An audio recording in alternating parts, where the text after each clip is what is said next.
It is a rather definitive protocol. It is decisive. It is single-minded. It is immovable away from its quest. What are we talking about? We're talking about demons.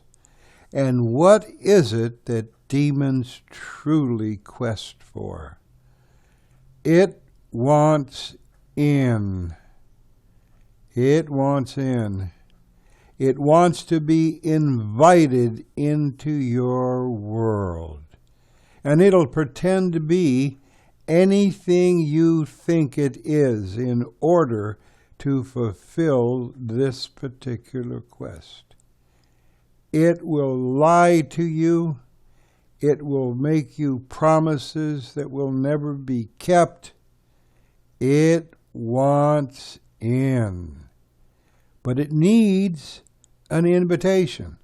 Remember this, as I've said many times before. Perfect evil always requires an invitation. It's its one great weakness.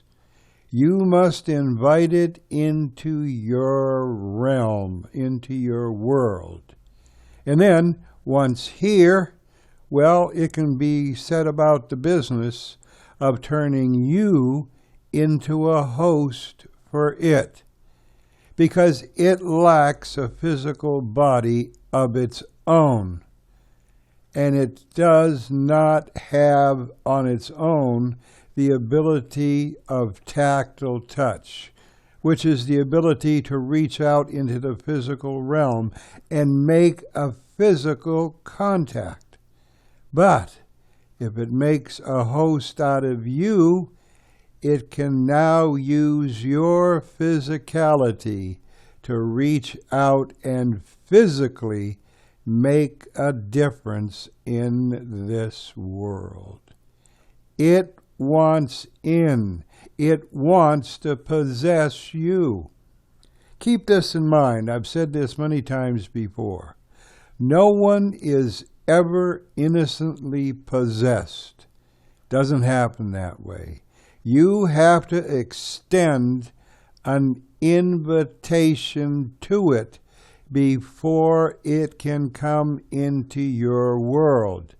And unless it can gain access to your world, it has no chance at all of physically possessing you, thus giving it what it has always desired, the ability of tactile touch.